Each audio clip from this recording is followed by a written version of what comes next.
안녕하세요. 오늘도 찾아와 주셔서 정말 반갑습니다. 혹시 이거 왜 이렇게 불편하지? 매일 하는 일인데 조금 더 쉬운 방법 없을까? 이런 생각 해보신 적 있으시죠? 우리 사는 게 다 그렇잖아요. 크고 대단한 건 아니어도 작은 꿀팁 하나로 하루가 한결 편해질 수 있거든요. 오늘은요, 바로 옆집 사는 정 많은 아저씨가 오랜 생활 속에서 터득한 생활의 지혜, 그 살림의 한 수를 나눠드릴까 합니다. 어머, 그걸 그렇게 하면 되는 거였어? 하는 순간이 꼭 있으실 거예요. 그럼 지금부터 하나하나 천천히 함께 살펴볼까요? 혹시 이런 말 들어보셨나요? 자녀장려금 신청, 올해도 꼭 하세요. 매년 5월이 되면 정부에서 자녀를 키우는 저소득 가정을 위해 현금으로 직접 지원해주는 자녀장려금 제도가 시작됩니다. 그런데요, 막상 신청하려고 하면 언제, 어디서, 자격은 되나? 헷갈리기 쉬워서 놓치는 분들이 많더라고요. 그래서 오늘 2025년 자녀장려금에 대해 꼭 알아야 할 핵심 정보를 아주 쉽게 정리해 드릴게요. 먼저 자녀장려금이 뭔지 간단히 짚고 넘어갈게요. 이 제도는요, 18세 미만의 자녀가 있는 저소득 가구에 최대 1인당 100만 원까지 현금을 지원해주는 제도예요. 근로소득이 있는 가구는 물론 작은 가게를 운영하시는 자영업자분들도 신청할 수 있습니다. 쉽게 말해 아이 키우며 고생하는 부모님들께 드리는 보너스 같은 거죠. 게다가 매년 받을 수 있으니 꼭 챙기셔야 해요. 그럼 도대체 언제 신청해야 하나요? 가장 궁금한 부분이죠. 정기 신청 기간은 2025년 5월 1일부터 6월 2일까지 이 기간에 신청하시면 감액 없이 전액을 받을 수 있어요. 혹시 이 시기를 놓치셨다면 6월 3일부터 12월 1일까지 기한 후 신청도 가능하긴 한데요. 그때는 510% 정도 감액된다는 점 꼭 기억해 주세요. 되도록이면 정해진 기간 안에 미리미리 준비하셔서 꼭 전액 받으시길 바랍니다. 한 푼이 아쉬운 요즘이잖아요, 그쵸? 그렇다면 과연 누가 자녀장려금을 받을 수 있을까요? 우선 자녀 기준은 2006년 1월 1일 이후 출생한 자녀, 즉 만 18세 미만의 자녀가 있어야 해요. 그리고 가구의 연소득이 7천만 원 미만이어야 하고요. 이건 근로든 사업이든 종교소득이든 다 포함해서 계산합니다. 또 한 가지, 가구 재산이 2억 4천만 원 미만이어야 하고 자녀와 주민등록상 같은 세대로 되어 있어야 한다는 점도 중요해요. 요약하자면 아이와 함께 살고 있고 소득과 재산이 일정 기준 이하인 가정이라면 신청 가능성이 높습니다. 혹시 우리 집은 될까? 하는 생각이 드신다면 조금만 더 자세히 살펴보세요. 그리고요, 올해 자녀장려금 제도엔 좋은 변화도 생겼습니다. 먼저 자녀 1인당 최대 지급 금액이 70만 원에서 100만 원으로 인상됐어요. 이건 정말 큰 변화죠. 또한 기존 2억 원이었던 재산 기준도 2억 4천만 원으로 완화됐습니다. 조금 넉넉한 분들도 이제 혜택을 받을 수 있게 된 거죠. 게다가 조손가정이나 위탁가정도 대상에 포함되면서 더 많은 가정이 혜택을 받을 수 있게 되었답니다. 예전에는 해당이 안 됐던 분들도 올해는 다시 한번 꼭 확인해 보시길 권해드립니다. 그리고 또 하나, 많이들 헷갈려 하시는 부분이 있는데요. 자녀장려금과 근로장려금은 비슷해 보여도 목적이 좀 다릅니다.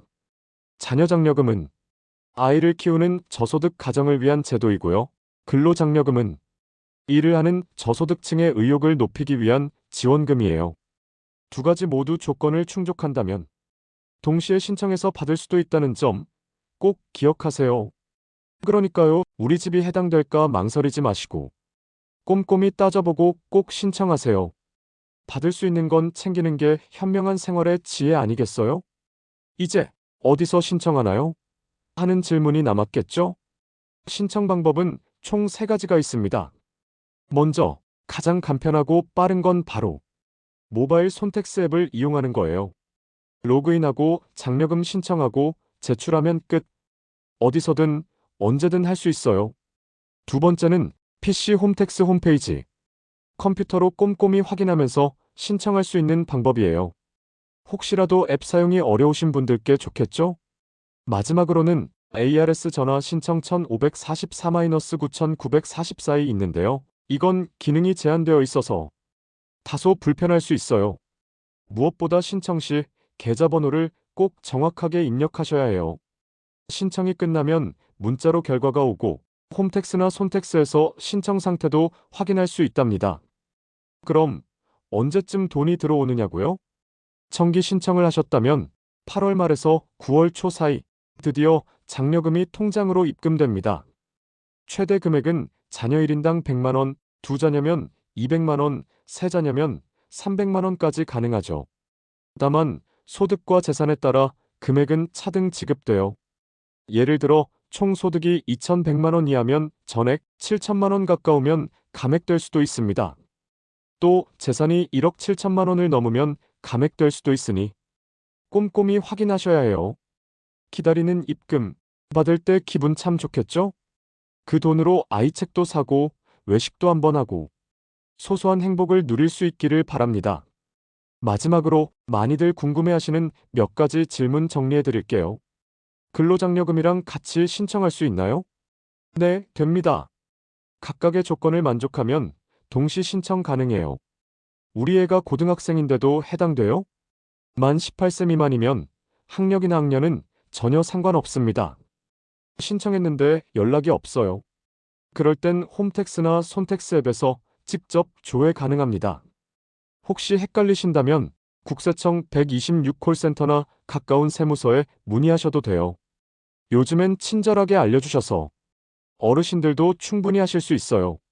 신청 전에 다시 한번 꼭 확인해야 할 4가지 정리해 드릴게요. 첫째, 신청 기간이 가장 중요합니다. 5월 1일부터 6월 2일, 이 정기 신청 기간을 놓치면 감액될 수 있어요. 둘째, 자격 조건, 자녀 나이, 소득, 재산, 세대 구성까지 꼼꼼히 점검하세요. 셋째, 신청 상태, 홈택스나 손택스에서 언제든 확인할 수 있다는 거 잊지 마시고요. 마지막으로 정확한 신청, 서류와 정보는 미리미리 준비하셔야 불이익이 없습니다. 그리고요, 신청할 때 가장 흔히 발생하는 실수도 꼭 짚고 넘어가야겠죠?